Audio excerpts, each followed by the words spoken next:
ಮತ್ತೆ ನಮಗೇನಾಗಿದೆ? ನಿಮ್ಮ ಗಂಡನ ಕೈಯಲ್ಲೇ ಇರ್ತಿದ್ನಲ್ಲ, ಬಿಡುವುದೇ ಇಲ್ಲವಾಗಿತ್ತು ಅವಳು. ಆದ್ರೆ ನನಗೊಂದು ಭರವಸೆ ಉಂಟು, ನನ್ನ ಮಗ ಕುಣಿಯುವುದಕ್ಕೂ ಆಗ್ತದೆ, ಮಾತಾಡ್ಲಿಕ್ಕೂ ಆಗ್ತದೆ, ಯಾವುದಕ್ಕೂ ಹೆದರುವುದಿಲ್ಲ ಅಂತ. ಏನೋ ನಿಮ್ಮ ಆಶೀರ್ವಾದ ಅಷ್ಟು ಬೆಳೆಸ್ಕೊಂಡಿದ್ದೇನೆ ಅಮ್ಮ. ಶಾಶ್ವತವಾಗಿರ್ತದೆ, ಹೆದರ್ಬೇಡ. ಇರ್ಲಿ ತಾಯಿ. ಅಮ್ಮ, ಹಾಗಾದ್ರೆ ನಾನು ಬರಬೇಕಾಯಿತು ಯಾಕೆ? ಏನು ಲಾಲಿಪೂದೆಲೆ ತಾಯಿ? ಹೇಳು. ಇದು ಆಜ್ಞೆ ಅಲ್ಲ, ಇದು ನನ್ನದು ಅರಿಕೆ. ಏನದು? ನಿಮ್ಮದೊಂದು ಭಿನ್ನ. ಏನು ಮಗ? ಏನು ಹೊಗಳಿದ್ರಿ ತಾಯಿ? ಸಂತೋಷ ಆಯ್ತಾ? ಅಯ್ಯೋ, ಸಾರಸ ನಾವನ ಅಪ್ಪನದು ಒಂದೊಂದು ಚರಿತ್ರೆ ಹೇಳ್ತಾ ಇದ್ದೇನೆ. ಅಯ್ಯೋ, ನನಗೆ ನಿಜವಾಗಿ ಒಂದು ಕಡೆಯಲ್ಲಿ ಒಂದೊಂದು. ನಿಮಗೆ ಮಾತ್ರ ಸರಿ ಗೊತ್ತು, ನಮ್ಗೆಲ್ಲ ಗೊತ್ತು. ಪೂರ್ಣ ನಿನಗೆ ಹೇಳಿಲ್ಲ ಮತ್ತೆ ಪೂರ್ಣ ಗೊತ್ತಿರುವುದು ನಿಮಗೆ. ಮತ್ತೆ ಪೂರ್ಣ ನಿನಗೂ ಗೊತ್ತಾದ್ರೆ ಮತ್ತೆ ನಿನಗೂ ಉತ್ಸಾಹ ಹೆಚ್ಚಾಗ್ತದೆ. ಆಗ ಅವರ ಚರಿತ್ರೆ ನಿಲ್ತದೆ, ನಮಗ್ ಪ್ರಾರಂಭ ಆಗ್ತದೆ. ಏನೋ ಹೇಳ್ತಾ ಇದ್ದಾರೆ. ಎಲ್ಲ ಹೇಳಿದ್ರು ಗೊತ್ತಾಗ್ತದೆ. ಗೊತ್ತಾಗುವುದಕ್ಕೇನಿಲ್ಲ, ಯಾಕೆಂದ್ರೆ ಅವರ ಕೈಯಲ್ಲೇ ಇರುವಂತಹ ನನಗೆ ಕೆಲವಷ್ಟೆಲ್ಲ ಗೊತ್ತಾದದ್ದೇ ಹೌದಾದ್ರು ಹೇಳುವುದಕ್ಕೆ ಅವಕಾಶ ಇರಲಿಲ್ಲ. ಸರಿ. ಆದ್ರೆ ಅದನ್ನ ಸರಿಯಾಗಿ ಚಂದವಾಗಿ ಹಂತ ಹಂತವಾಗಿ ಅವರು ಎಲ್ಲೆಲ್ಲಿ ಏನೇನು ಮಾಡಿದ್ದಾರೆ, ಯಾವಾಗ ಎಲ್ಲಿ ಹೋಗಿದ್ದಾರೆ, ಏನೇನೆಲ್ಲ ಮಾಡಿದ್ದಾರೆ, ಅದನ್ನೆಲ್ಲ ಸಂಖ್ಯಾ ಸಹಿತವಾಗಿ ವಿವರವಾಗಿ ಹೇಳಿದ್ದಿದ್ರೆ ನೀವು. ಆದ್ದರಿಂದ ಹಾಗೆ ನೀನು ಅವ್ರ ದಾರಿಯಲ್ಲೇ ಹೋಗ್ಬೇಕು ಅಂತ ನನಗೆ ಆಸೆ. ನಾನು ಅದೇ ಪ್ರಯತ್ನ ಮಾಡ್ತಾ ಇದ್ದೇನಮ್ಮ. ಶುಭವಾಗಲಿ. ಆದ್ರೆ ಕಷ್ಟ. ಪ್ರಯತ್ನ ಬಿಡ್ಬೇಡ. ಪ್ರಯತ್ನ ಮಾಡ್ತೇನೆ, ಆದ್ರೆ ಆ ದಾರಿ ಬಹಳ ಕಷ್ಟ ಅಮ್ಮ. ಹೆದರಬೇಡ. ಅದು ಕೆಲವು ದಾರಿ ಅಲ್ಲ, ಕೆಲವು ವ್ಯಕ್ತಿಗಳಿಗೆ, ಕೆಲವು ಕುಟುಂಬಕ್ಕೆ ಅಂತ ಉಂಟು. ಇದೇನಿದ್ರು ಅವರಿಗೆ ಬಿಟ್ಟರೆ ನಮಗಲ್ಲ. ಕಷ್ಟ ಆಗ್ತದೆ ಅಂತ ಸುಮ್ಮನೆ ಇರುವುದಲ್ಲ, ಅಪ್ಪನ ಹತ್ರ ಸಲಹೆ ತಕೋ. ನಾನು ಅವ್ರ ನಿರ್ದೇಶನದಲ್ಲಿ ಪೂರ್ಣ ಅವ್ರು ಮಾಡಿದಷ್ಟಾಗದಿದ್ರು ಅರ್ಧದಷ್ಟಕ್ಕಾದ್ರೂ ಪ್ರಯತ್ನ ಮಾಡ್ತೇನೆ. ಕೇಳಿದೇನು? ಅಪ್ಪಯ್ಯ ಅದೇ ಹೇಗೆ, ಅಪ್ಪಯ್ಯ ಇಲ್ಲೇ ಹೇಗೆ ಅಂತ ಕೇಳು, ಹೇಳ್ತಾರೆ ಅವರು. ಅವ್ರ ಹೇಳ್ಕೊಡ್ತನ ಹೇಳ್ಕೊಡ್ತನ ಅಂತ ಹೇಳುದು ಹೌದು. ನಾನೇ ಕೇಳಿದ್ರೆ ನೆನಪೇ ಆಗುವುದಿಲ್ಲ ಮಾರಾಯ ಅಂತ ಹೇಳ್ತಾರೆ. ಇರ್ಲಿ. ಮತ್ತೆ ನೆನಪು ಮಾಡಿ ಹೇಳ್ತಾರೆ ಯಾರು? ಎಲ್ಲ ಒಂದೆರಡು ಸಾಧನೆ ಮಾಡಿದವರು. ಇವರದ್ದು ವರ್ಷಕ್ಕೇನು ಕಡಿಮೆ ಸಾಧನೆ ಅಮ್ಮ. ನಾವು ಹೇಗೆ ನೆನಪಿಟ್ಟುಕೊಳ್ಳುವುದಕ್ಕಾಗ್ತದೆ? ಹೇಳಿದ್ರು ನಾಳೆ ಒಂದು ಅವಕಾಶ ಯಾರಿಗೂ ಬಿಡುವುದಿಲ್ಲ, ಅವರೇ ಬಳಸ್ಕೊಳ್ತಾರೆ. ನನ್ನ ಮೇಲೆ ಎಷ್ಟು ನಂಬಿಕೆ ನೋಡಿ ಅವರಿಗೆ. ಆಗಲಿ ಸಂತೋಷ. ಅಪ್ಪನಾಗ್ಲಿ ಮಗನಾಗ್ಲಿ ಸಾಧನೆ ಮಾಡಿ ಸಾಧನೆ ನಿಲ್ಲಬಾರದು. ಆ ವಿಷಯದಲ್ಲಿ ಆಲೋಚಿಸಿದ್ರೆ ನಿಮ್ಮ ಲೋಲನ ಹೊಗಳುತ್ತಲಿರುವುದು ಸಹಜ. ಸರಿ. ಒಬ್ಬಳು ಹೆಂಡತಿಯಾಗಿ ಗಂಡನನ್ನ ಹೊಗಳಿದ್ರೆ ಅದು ತಪ್ಪಲ್ಲ, ಅಪರಾಧ ಅಲ್ಲವೇ ಅಲ್ಲ? ಗಂಡನನ್ನು ಹೆಂಡತಿ ಹೊಗಳುದು, ಹೆಂಡತಿಯನ್ನು ಗಂಡ ಹೊಗಳುದು ತಪ್ಪ? ಲೋಕದಲ್ಲಿ ಇದ್ದಂತೆ. ಆದ್ರೆ ಅದಕ್ಕೊಂದು ಮಿತಿ ಎನ್ನುವುದು ಬೇಕು, ಅಲ್ವೇನಮ್ಮ? ಈಗ ಸ್ವಲ್ಪ ಆಲೋಚಿಸಿ ನೋಡಿ. ಏನು? ನೀವೊಬ್ಬರೇ ಹೊಗಳುವುದಾ, ಅಥವಾ ಆ ದೇವರಿಗೆ ಮನ್ನಣೆಯನ್ನು ನೀವು ಮಾತ್ರ ಕೊಟ್ಟದ್ದ? ಸಾರಸನಾಥನನ್ನ ಮೂರು ಲೋಕದಲ್ಲಿಯೂ ಎಲ್ಲರೂ ಆರಾಧಿಸುತ್ತಾ ಮನ್ನಣೆ ನೀಡಿ ಪೂಜಿಸ್ತಾ ಇದ್ದಾರೆ. ಸತ್ಯ. ಮೂರು ಲೋಕದಲ್ಲಿಯೂ ಪೂಜಾರ್ಹತೆಗೆ ಒಳಗಾಗಿರುವಂತಹ ಒಬ್ಬ ಶಕ್ತಿ ಹೆಂಡತಿಯಲ್ಲಿ ಹೋಲಿಸಿಕೊಂಡ್ರೆ ದೊಡ್ಡ ತಪ್ಪಾಗ್ತದ? ತಪ್ಪಲ್ಲ ಅದು ಅಮ್ಮ. ಏನು? ಆದ್ರೂ ಒಂದು ಹೊಗಳುವ ಭರದಲ್ಲಿ ಕೆಲವು ಬಾರಿ ಏನಾಗ್ತದೆ, ಹೇಳಲೇಬೇಕಾದದ್ದು ಮರೆತು ಹೋಗ್ತದೆ, ಹಾಗೆ ಹೇಳಬೇಕಾದ ವಿಷಯ ಬಿಟ್ಟು ಹೋಗ್ತದೆ. ನೀವು ಗಂಡನನ್ನ ಹೊಗಳುವ ಭರದಲ್ಲಿ ಅಲ್ಲಿ ಸೇರಿಸಲೇಬೇಕಾದ ಕೆಲವು ವಿಷಯ ಬಿಟ್ಟು ಹೋಗಿದೆ. ಹೇಳಲೇಬೇಕಾದ ವಿಚಾರ ಮರೆತಿದ್ದೇನಾ? ಮರ್ತದ್ರಿಂದಲೇ ನಾನು ಎಚ್ಚರಿಸುವುದಕ್ಕೆ ಬಂದದ್ದು. ಯಾವುದದು? ನಿಮ್ಮ ಗಂಡ ಮಹಾ ಸಾಧನೆಯನ್ನೆಲ್ಲ ಮಾಡಿದ್ರು ಅಂತ ನೀವು ಆಗ ಹೊಗಳಿದ್ರಲ್ಲ. ಹೌದು. ಆ ಸಾಧನೆ ಮಾಡುವ ವಿಷಯದಲ್ಲಿ ಘೋರ ದಾನವರನ್ನು ನಿನ್ನ ಅಪ್ಪ ಸಂಹರಿಸಿದ. ಇಷ್ಟೊತ್ತು ಬೇಕಾಗುವುದಿಲ್ಲವಾಗಿತ್ತು. ಇಷ್ಟೊತ್ತು ತಕೊಳ್ಳದೇ ಇದ್ರೆ ಏನು ಮಾಡ್ಲಿಲ್ಲ ಅಂತ ಬಿಡ್ತೀರೇನೋ ನೀವು ಅಂತ ಮಾಡಿ. ನನ್ನ ಮಗ ಎಷ್ಟು ಮಾಡಿದ್ರು ನನಗೆ ಸಂತೋಷವೇ. ಆದ್ರೂ ಲೋಕದವರು ಆಕ್ಷೇಪ ಮಾಡಬಾರ್ದಲ್ಲ. ಉಳಿದವರಿಗಾಗಿ ಆದ್ರೂ ಮಾಡ್ಬೇಕಾಗ್ತದೆ. ಮಾಡಲೇಬೇಕು. ಎಷ್ಟು ಹೊತ್ತು ತಗೊಂಡಿದ್ದಾನೆ ಎನ್ನುವುದು ಮುಖ್ಯ ಅಲ್ಲ, ಎಷ್ಟು ಜನರಿಗೆ ತಲುಪುವಷ್ಟು ಮಾಡಿದ್ದಾನೆ ಎನ್ನುವುದು ಮುಖ್ಯ. ಆ ಮಟ್ಟಿಗೆ ಆಗ್ಬೋದು. ಹಾಗೆ ಹೊತ್ತು ತೆಗೊಳ್ಳುವುದೇ ಇದ್ರೆ ಜನ ಬೇರೆ ಎಂದು. ಹಾಗಾದ್ರೆ ನೀನು ಅಲ್ವೋ ಅಲ್ಲ ಅಂತದ್ದು. ಅಲ್ವಮ್ಮ. ಈಗ ಮೊದಲನೇ ಅವತಾರ ಮತ್ಸ್ಯ ಅವತಾರ. ದುಷ್ಟನಾದಂತಹ ತಮಾಸುರ ವೇದಗಳನ್ನು ಅಪಹರಿಸಿದ. ಋಷಿ ಮುನಿಗಳು ಕಾಲಕ್ಕೆ ಯಾಗ ಯಜನಾದಿಗಳನ್ನು ಮಾಡುವುದರ ತನ್ಮೂಲಕ ದೇವತೆಗಳಿಗೆ ಹವನವನ್ನು ನೀಡಿ ಅವರನ್ನು ಸಂತೃಪ್ತಿಪಡಿಸಿ ಕಾಲಕ್ಕೆ ಮಳೆ ಬೆಳೆ ಬರುವ ಹಾಗೆ ದೇವತೆಗಳಿಗೂ ಋಷಿ ಮುನಿಗಳಿಗೂ ಇರುವಂತಹ ಸಂಕೋಲೆ ಅಂತಿದ್ದದ್ದು ವೇದಗಳು. ಅದನ್ನೇ ಅಪಹರಿಸಿ ಸಮುದ್ರದ ತಳಭಾಗದಲ್ಲಿ ಬಚ್ಚಿಟ್ಟುಕೊಂಡಿದ್ದ. ಆ ಹೊತ್ತಿಗೆ ನಿನ್ನಪ್ಪ ಒಂದು ವೇಷ ಮಾಡಿದ. ಅಲ್ಲಿ ಒಂದು ಅವತಾರ. ನಿನಗೆ ಹೇಳುದಿದ್ರೆ ವೇಷ. ಒಂದನೇ ವೇಷಕ್ಕೂ ಜನ ಆಗ್ಬೋದು ಅಂತ ಗೊತ್ತಾಗದ ಆವತ್ತು ಅಂತ. ಯಾರು ಮಾಡಿದ್ದು? ಒಂದನೇ ವೇಷಕ್ಕೂ ಜನ ನಮ್ಮವರು ಆಗ್ಬೋದು ಅಂತ ಗೊತ್ತಾಗದ ಆವತ್ತು ಅಂತ. ಮೊದಲನೇ ವೇಷಕ್ಕೆ ಜನ ಆಗಿದ್ದಾರೆ. ಕೊನೆ ಕಡಿಮೆ ಆಗ್ತಾ ಬಂದ್ರೆ ಹಾಗಲ್ಲ, ಹಾಗೆ ಶೂನ್ಯದಿಂದ ನಮ್ಮ ಸಾಧನೆ ಹೋಗ್ಬೇಕು. ಅಂದ್ರೆ ಪ್ರಥಮದಲ್ಲಿಯೇ ಜನರಂಜನೆ ಮಾಡುವುದು ಬಹಳ ಕಷ್ಟದ ಕೆಲಸ. ಆ ಮಟ್ಟ ಮಟ್ಟಿಗೆ ನಿಮ್ಮ ಗಂಡ ಪ್ರಥಮ ಸಾಧನೆಯಲ್ಲಿ ಹ. ಉತ್ತೀರ್ಣತೆಯನ್ನು ಹೊಂದಿದ್ದಾರೆ. ಒಂದು ಕಾರ್ಯಕ್ರಮ ಪ್ರಥಮದಲ್ಲಿ ಉನ್ನತಿ ಹೊಂದಿದ್ದ, ಮತ್ತೆ ಮುಗಿಯುವಲ್ಲಿವರೆಗೆ ಹೇಗೂ ಆಗ್ತದೆ, ಅದೇ ರೀತಿ ಸಾಗುತ್ತದೆ ಅಂತ ಸಾಗ್ತದೆ ಅಂತ ಹೇಳಿದ್ರೆ ಆ ಹೊಣೆಗಾರಿಕೆ ಇರ್ತದೆ. ಮೊದಲು ಒಳ್ಳೇದಾಗಿದೆ, ನಾವು ಕಡಿಮೆ ಮಾಡಬಾರದು ಅಂತ. ಆ ಭಯದಿಂದಲಾದ್ರೂ ಉತ್ತಮವಾಗ್ತದೆ. ಒಳ್ಳೇದಾಗ್ಲೇಬೇಕು. ಈಗ ಮತ್ಸ್ಯಾವತಾರಿಯಾಗಿ ಸಮುದ್ರದ ತಳಭಾಗದಲ್ಲಿ ಬಚ್ಚಿಟ್ಟುಕೊಂಡಿದ್ದಂತಹ ತಮಾಸುರನನ್ನು ಕೊಂದು ವೇದವನ್ನು ಉದ್ಧರಿಸಿದ್ರು ನಿಮ್ಮ ಗಂಡ ನಮ್ಮಪ್ಪ. ಹೌದಾ? ಆ ಮತ್ಸ್ಯಾವತಾರದಲ್ಲಿ ನೀನೆಲ್ಲಿದ್ದೆ ಅಮ್ಮ? ತಮಾಸುರನನ್ನು ಕೊಲ್ಲುವಾಗ ನಿಮ್ಮ ಗಂಡ ಮತ್ಸ್ಯಾವತಾರವನ್ನು ತಾಳಿದ. ಆಗ ನಾನು ಎಲ್ಲಿದ್ದೆ? ನೋಡು, ನೀರಿನ ತಳಭಾಗಕ್ಕೆ ಹೋದವರು ತಳಭಾಗ ಹೋಗಿದ್ದು, ಕೆಳಗೆ ಹೋಗಿ ಸಮುದ್ರದ ತಳಭಾಗ. ನೋಡಿ, ಅವು ಬುದ್ಧಿವಂತ. ನೀರಿನ ಅಡಿಯಲ್ಲಿ ನಾನಿದ್ರೆ ನನ್ನನ್ನು ಕೊಲ್ಲುವುದಕ್ಕೆ ಯಾರಿಂದಲೂ ಸಾಧ್ಯವಿಲ್ಲ ಅಂತ ಭ್ರಮೆಯಿಂದ ಹೋದದ್ದು. ಆ ದೈತ್ಯ ಯಾರ ಕಣ್ಣಿಗೂ ಕಾಣಿಸಬಾರದು ಅಂತ ಸಮುದ್ರದ ತಳದಲ್ಲಿ ಹೋದ. ನಿಮ್ಮ ಗಂಡನ ಕಣ್ಣಿಗೆ ಆ ತಳಭಾಗದಲ್ಲಿ ಇದ್ರೆಲ್ಲ ಕಾಣದೇ ಇರ್ತದ. ಎಷ್ಟು ತಳಭಾಗದಲ್ಲಿ ಇದ್ದದ್ದೆಲ್ಲ ಹುಡುಕಿ ತೆಗೆದವರು ಅವರು. ಅಂದ್ರೆ ಹೆದರ್ಲಿಲ್ಲ ಅಂತ ಹೊತ್ತಿಗೆ ಅದನ್ನ ನಾನು ಹೇಳಿ ಕೊಟ್ಟದ್ದು. ಅಮ್ಮ, ಮತ್ಸ್ಯವಾಗಿ ಸಮುದ್ರದ ತಳವನ್ನು ಸೇರಿ ಅವನನ್ನು ಕೊಂದರು. ಆ ತಮಾಸುರನನ್ನ ಕೊಲ್ಲುವಾಗ ನಿಮ್ಮ ಗಂಡ ತಾಳಿದ್ದು ಮತ್ಸ್ಯಾವತಾರ. ಹೌದು. ಆ ಮತ್ಸ್ಯವು ತಮಾಸುರನನ್ನ ಕೊಂದದ್ದು ಹೇಗೆ? ಹೇಗೆ? ತನ್ನ ರೆಕ್ಕೆಯಿಂದ. ಆ ಮತ್ಸ್ಯಕ್ಕೆ ಬಲ ರೆಕ್ಕೆ ಅಲ್ವಾ? ಆ ರೆಕ್ಕೆಯಿಂದ ಆ ದೈತ್ಯನನ್ನ ಬಡಿದು ತಮಾಸುರನನ್ನ ಕೊಂದು ಮುಗಿಸಿದ್ದಾರೆ. ಇದು ಎಲ್ಲ ಲೋಕಕ್ಕೆ ಗೊತ್ತಿರುವ ಸತ್ಯ. ಹಾಗಾದ್ರೆ ನಿಮ್ಮ ಗಂಡ ಮತ್ಸ್ಯಾವತಾರ ತಾಳಿದಾಗ ನಾನೆಲ್ಲಿದ್ದೆ? ಎಲ್ಲಿದ್ದೆ? ನಾನಾಗಿದ್ದೆ ಆಗ ಆ ಮತ್ಸ್ಯನ ರೆಕ್ಕೆ. ಎಷ್ಟು ಸಣ್ಣದ? ಅದು ದೊಡ್ಡ ಇತ್ತು. ಅದು ದೊಡ್ಡ ಮೀನು. ಅದು ದೊಡ್ಡ ರೆಕ್ಕೆ ದೊಡ್ಡದಾಯ್ತು. ಅಷ್ಟು ದೊಡ್ಡದು ಇಲ್ಲಿ ತರ್ಲಿಕ್ಕೆ ಆಗ್ತದ? ಇದು ಅಭಿನಯ. ನೀವೊಂದು ಆಲೋಚನೆ ಮಾಡ್ಕೊಳ್ಳಿ. ಈ ಸಣ್ಣ ಮೀನಿಗೆ ಇದು ಅದು ದೊಡ್ಡದು. ನಿಲ್ಲು, ಅವಸರ ಮಾಡಬೇಡ. ಇಲ್ಲ, ಅವಸರ ಮಾಡಬೇಡ. ನಾನು ಕೇಳ್ತೇನೆ. ಯಾಕೆ ಹೇಳ್ತೀನಿ? ಯಜಮಾನ್ರೆ, ನಿದ್ರೆ ಬಂತ? ಇಲ್ಲ, ಬರುವ ಲಕ್ಷಣ. ನಿದ್ರೆ ಬರ್ಲಿಕ್ಕೆ ಬಿಡುವುದಿಲ್ಲ. ಇಲ್ವನ್ನಿ ನೀವು. ಈಗ ನಿಮ್ಗೆ ಅವಕಾಶ. ನಿದ್ರೆ ಬರ್ತಿತ್ತು. ಒಂದೇ ಕಡೆ ಆದ್ರೆ ನಿದ್ರೆ ಬರ್ತಿತ್ತು, 2-3 ಕಡೆ ಆದ್ರೆ ನಿದ್ರೆ ಅವ ಹೇಳಿದ್ದು ಕೇಳಿದ್ರ? ಎಂತ ಹೇಳಿದ್ರು? ನೀವು ಮತ್ಸ್ಯಾವತಾರಿಯಾದಾಗ ಅವನಾಗಿದ್ದನಂತೆ ರೆಕ್ಕೆ. ಯಾರು?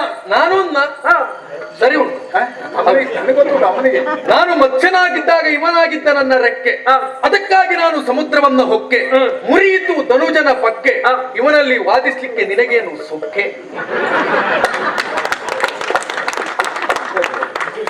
ನಿನ್ನ ಪರವಾಗಿ ಒಂದು ಬಂತು ನಿಮಗೆ. ಒಂದು ಬಂತು, ಒಂದು ಅಂಕ.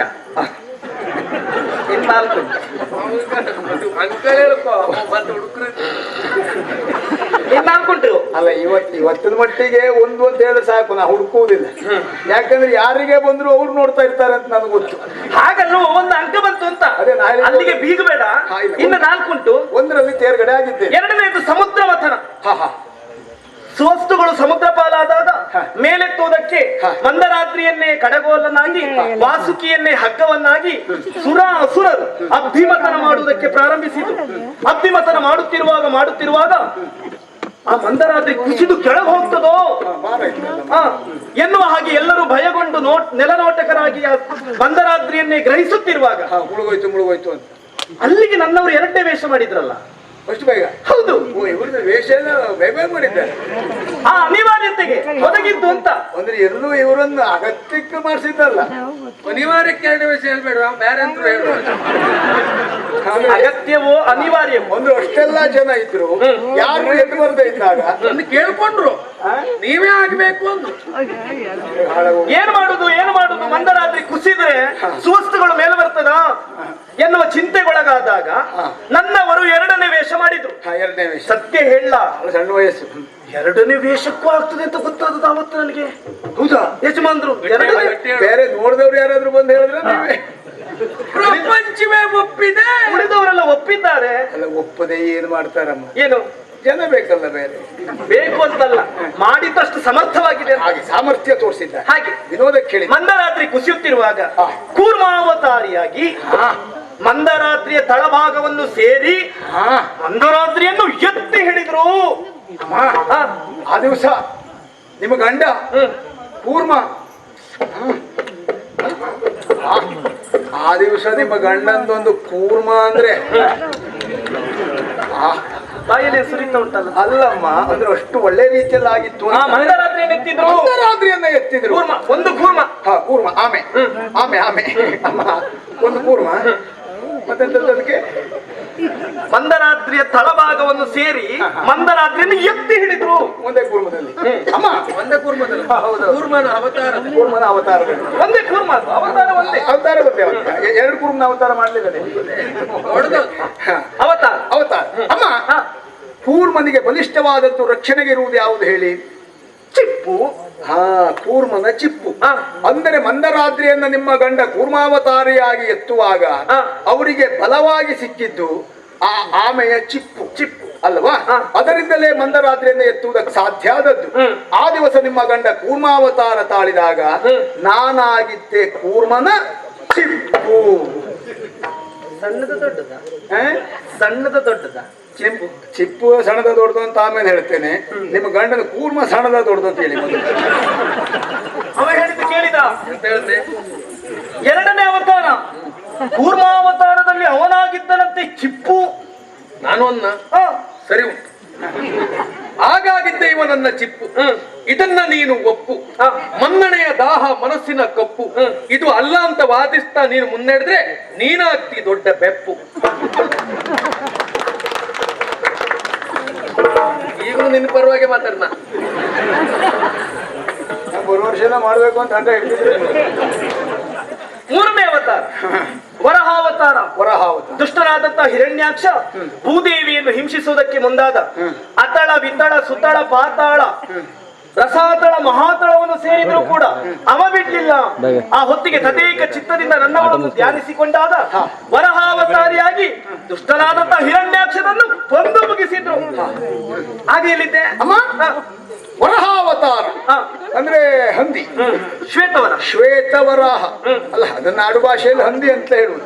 ಅಂದ್ರೆ ಆ ದಿವಸ ನಿಮ್ಮ ಗಂಡ ಹಂದಿ ಅವತಾರ. ಅದೇ ಆ ದಿವಸ ನಿಮ್ಮ ಗಂಡ ಹಂದಿ ಅದೇ ಮುಂದುವರಿಸ್ತಾ ಇದ್ದೇನೆ. ನೀವು ಮಧ್ಯೆ ಬಾಯಿ ಹಾಕಿದ ಹಂದಿ ಅಲ್ಲೇ ನಿಲ್ತದೆ ಅಷ್ಟೇ. ಹಂದಿ ಅವತಾರ ಅದೇ ನಿಮ್ಮ ಗಂಡ ಆ ದಿವಸ ಅಲ್ಲಿ ಹಂದಿ ಅವತಾರವನ್ನ ತಾಳಿ ಆ ರಕ್ಕಸನನ್ನು ಕೊಂದ್ರಲ್ಲ. ಕೇಳಿ ಇಲ್ಲಿ ಲಕ್ಷಲ್ಲೇ ಉಂಟೆ ಹಂದಿ ಅಂತಿದ್ದಾನೆ. ಮುಂದುವರಿಸ್ಲೀಗ ನಾನು ಹೇಳುದು ನೋಡಿ, ಅವ್ರಿಗೆ ಸರಿ ನೆನ್ಪುಟ್ಟು ಎಲ್ಲಿ ಯಾವಾಗ ಅಂತ. ಸರಿ ಅವತಾರವಾದಾಗ ಹಾಗೆ ಆ ರಕ್ಕಸನನ್ನ ಕೊಂದ್ರು. ಹೇಗೆ? ತನ್ನ ಕೋರೆ ಧಾಡೆಯಿಂದ. ಹಂದಿಗೆ ಬಲ ದಾಡೆಯಲ್ಲಿ. ಮತ್ತೆ ನಾನು ಆ ದಿವಸ ಆದಂತೆ ಎಂತದ್ದು? ಏನು? ನಿಮ್ಮ ಗಂಡನ ವರಾಹಕ್ಕೆ ನಾನಾಗಿದ್ದೆ ಕೋರೆಯ ಧಾಡೆ. ಕೇಳಿದ್ರ? ಈಗ ಸರಿ ಗೊತ್ತಾಯ್ತು ಈ ಪ್ರಸಂಗ. ಅವರಾಗಿದ್ದರಂತೆ ದಾಡೆ ಅಲ್ಲ, ಅದು ಗೊತ್ತಾಯ್ತು ನನಗೆ. ಈ ಪ್ರಸಂಗದಲ್ಲಿ ಮುಂದೆ ಬರುವುದು ಎಷ್ಟೊತ್ತಿಗೆ, ಹಿಂದೆ ಕುಳಿತುಕೊಳ್ಳುವುದು ಎಷ್ಟೊತ್ತಿಗೆ ಸರಿ ಹಿಡಿತ ಸಿಗ್ತಾ ಉಂಟು. ನನಗೆ ಅದೇ ಆಶ್ಚರ್ಯ ಆಯ್ತು. ನೀವು 5 ಪ್ರಶ್ನೆ ಮಾಡಬಾರ್ದಿತ್ತು, ಒಂದು 10 ಮಾಡಿದ್ರೆ ಅಲ್ಲಿವರೆಗೆ ಸರಿ ಗೊತ್ತಾಗ್ತಿತ್ತು ಅವರಿಗೆ. ಈ ಹಿಡಿತ ಸಿಕ್ತು ನಿಮಗೆ. ನಾನೊಂದು ನಾವ ಹೌದು ಎಂತಂದ ಕೋರೆ ದಾಡೆ. ಇವನಾಗಿದ್ದ ನನ್ನ ದಾಡೆ. ದುರುಳನ ವಧೆಯಿಂದ ಕಳೆಯಿತು ಲೋಕದ ಪೀಡೆ. ಕತ್ತೆಗೂ ಕಾಲುಂಟು ನೋಡೆ. ಇಲ್ಲಿಗೆ ಈ ವಾದವನ್ನ ಬಿಟ್ಟು ಬಿಡೆ. ನಿನ್ ಪರವಾಗಿ ಇನ್ನು 4ನೇ ಅವತಾರ 4 ಕನಕ ಕಶ್ಯಪ. ನನ್ನವರನ್ನು ಅಸುರ ವೈರಿ ಅಂತ ಕೊಂಡಾಡಿದ್ರು. ಇದರ ಅರ್ಥ ಅಸುರ ಕುಲದಲ್ಲಿ ಹುಟ್ಟಿದವರಿಗೆ ವೈರಿ ಅಂತಲ್ಲ. ದೇವತೆಗಳಾಗಲಿ ದಾನವರಾಗಲಿ ಯಾರಲ್ಲಿ ಅಸುರಿ ಪ್ರವೃತ್ತಿಯನ್ನು ಹೊಂದಿದೆಯೋ ಅಂತವರಿಗೆ ವೈರಿ ಅಂತ ತೋರಿಸಿಕೊಟ್ಟದೇ 4ರ ಅವತಾರ.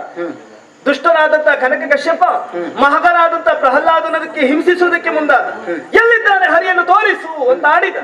ಕಂಬವನ್ನೇ ತೋರಿಸಿದಾಗ ಕಂಬವನ್ನು ಒಡೆದ. ಅಲ್ಲಿ 4ನೇ ಅವತಾರ ಎತ್ತಿದ್ರು. ಪ್ರಹ್ಲಾದನನ್ನು ಉದ್ಧರಿಸಲು ಸುಗ ಹಿರಣ್ಯ ಕಶ್ಯಪವನ್ನ ನರಸಿಂಹನಾಗಿ ಕೊಂದು ಮುಗಿಸಿದ್ರು ಉಗುರುಗಳಿಂದ. ಆಯುಧ ಇಲ್ಲ ಆಯುಧ ಅಲ್ಲಿ ದಾಡೆಯೂ ಇಲ್ಲ, ದಾಡೆ ಇಲ್ಲ, ರೆಕ್ಕೆಯೂ ಇಲ್ಲ, ರೆಕ್ಕೆ ಇಲ್ಲ, ಚಿಪ್ಪು ಇಲ್ಲ. ಚಿಪ್ಪು ಇಲ್ಲ. ಈಗ ಎಲ್ಲಿದ್ದಿ? ಎಲ್ಲಿದ್ದಿ? ಆ ದಿವಸ ಚಿಪ್ಪು ಇಲ್ಲ, ಚಿಪ್ಪು ಇಲ್ಲ, ಚಿಪ್ಪು ಇಲ್ಲ, ದಾಡೆಯೂ ಇಲ್ಲ. ಹೌದೌದು, ರೆಕ್ಕೆ ಮೊದಲೇ ಇಲ್ಲ. ಅಮ್ಮ, ಹಿರಣ್ಯ ಕಶ್ಯಪ ಪಡೆದಂತ ವರವೇ ಹಾಗೆ. ಹಾಗಾದ್ರೆ ಆ ವರದ ಸಾಕಾರವೂ ಆಗಬೇಕು. ಭಕ್ತನಾದಂತ ಪ್ರಹ್ಲಾದನನ್ನ ಉದ್ಧರಿಸಲಬೇಕು ಎನ್ನುವ ಕಾರಣಕ್ಕಾಗಿ ನಿಮ್ಮ ಗಂಡ ನಾರಸಿಂಹ ಅವತಾರವನ್ನ ತಾಳಿದ್ರು. ಮಾತ್ರ ಅಲ್ಲ, ಅವ ಪಡೆದಿರುವಂತ ವರದ ರೀತಿಯಲ್ಲಿ ಹೊರಬಾಹೆಯಲ್ಲಿ ಅಂದ್ರೆ ಅರಮನೆಯ ಹೊರಬಾಹೆಯಲ್ಲಿ ಹೊಸ್ತಿಲಲ್ಲಿ ಹೊರಗೂ ಅಲ್ಲದ ಒಳಗೂ ಅಲ್ಲದ, ಮೇಲೂ ಅಲ್ಲದ ಕೆಳಗೂ ಅಲ್ಲದ, ಹಗಲು ಅಲ್ಲದ ರಾತ್ರಿಯೂ ಅಲ್ಲದ, ಮನುಷ್ಯನೂ ಅಲ್ಲದ ಪ್ರಾಣಿಯೂ ಅಲ್ಲದ ವರಕ್ಕೆ ಪೂರಕರಾಗಿ ಕೊಂದು ಮುಗಿಸಿ ಯಾವುದೇ ಆಯುಧಗಳು ಇಲ್ಲದೆ ಕೊಲ್ಲಬೇಕು. ಹಾಗೆ ಪಡೆದಂತಹ ವರ ಅದೇ ರೀತಿಯಲ್ಲಿ ಅರಮನೆಯ ಹೊಸಿಲಲ್ಲಿ ತನ್ನ ತೊಡೆಯ ಮೇಲಿರಿಸಿಕೊಂಡು ಯಾವುದೇ ಆಯುಧ ಇಲ್ಲದೆ ತನ್ನ ಉಗುರುಗಳಿಂದಲೇ ಆ ರಕ್ಕಸನ ಉದರವನ್ನ ಬಗೆದು ಕೊಂದರು. ಬಗೆದದ್ದು ಯಾವುದರಿಂದ? ನಖ. ಆ ನರಸಿಂಹಾವತಾರದಲ್ಲಿ ನಾನಾಗಿದ್ದೆ ನಿಮ್ಮ ಗಂಡನ ನಖ. ಕೇಳಿದ್ರ ಮಾಡಿದ್ದು? ಕೇಳಿದ್ನೆ. ಅವನಾಗಿದ್ದಾನಂತೆ ನಕ. ಇವನಾಗಿದ್ದ ನನ್ನ ನಖ, ಇವನನ್ನ ಪ್ರಾಣ ಸಖ. ದುರುಳನ ವಧೆಯಿಂದ ಕಳೆಯಿತು ಲೋಕದ ದುಃಖ. ಅವನಲ್ಲಿ ವಾದಿಸುತ್ತಾ ವಾದಿಸುತ್ತಾ ಕಪ್ಪಾಯ್ತೇಕೆ ನಿನ್ನ ಮುಖ. ಆಗ ಸ್ವಲ್ಪ ಈಗ ಈಗ ಇದು ನಿನ್ ಪರವಾಗಿ ಮಾತಾಡ. ಅಮ್ಮನದ್ದು ಒಂದು ಪ್ರಶ್ನೆ ಉಂಟು, ಮುಗಿಲಿಲ್ಲ. ಇನ್ನು ಉಂಟಾ? ಕೊನೆ. ಅಂದ್ರೆ ಇವತ್ತು ಪೂರ್ಣ ಕಪ್ಪು ಮಾಡ್ಕೊಂಡೇ ಹೋಗ್ಬೇಕು ಅಂತ. ನನ್ನವರ ಮುಖವೇ ಕಪ್ಪು, ನೀಲವರ್ಣ. ಅಲ್ಲ, ಅವ್ರು ಯಾವಾಗ್ಲೂ ಕಪ್ಪು. ಅವ್ರಿಗೆ ಸಮಾಧಾನ, ನೀವು ಬಿಳಿ ಇದ್ರಿ ಅಂತ. ಅಂತ ನೀಲವರ್ಣವನ್ನೇ ಕಂಡು ಮನಸ್ಸೋತವಳು ನಾನು. ನನ್ನ ಮುಖ ಕಪ್ಪದ ನನಗೆ ಬೇಸರ ಆಗ್ತದ? ಅಲ್ಲಿಂದಲ್ಲಿ ಸರಿಯಾದಾಗ. ಐದನೇದು, ಒಟುವಾಮನನಾಗಿ ಬಲಿಯನ್ನು ಪಾತಾಳಕ್ಕೆ ಅಟ್ಟಿದ್ರು, ಸುಜ್ಞಾನವನ್ನು ಕರುಣಿಸಿದ್ರು. ಹೌದು. ಆಗ ಎಲ್ಲಿದ್ದಿ ಅಮ್ಮ? ಒಟುವಾಗಿ ಆ ರೀತಿ ಬಲಿಯನ್ನ ಪಾತಾಳಕ್ಕೆ ಅಟ್ಟಿದ್ದು ಯಾವುದರಿಂದ? ಪಾದ. ತನ್ನ ಪಾದದಿಂದ. ಹೌದು. ಹಾಗೆ ಅವರು ಒಟುವಾವತಾರವನ್ನ ತಾಳಿದಾಗ ನಾನಾಗಿದ್ದೆ ಅವರ ಪಾದ.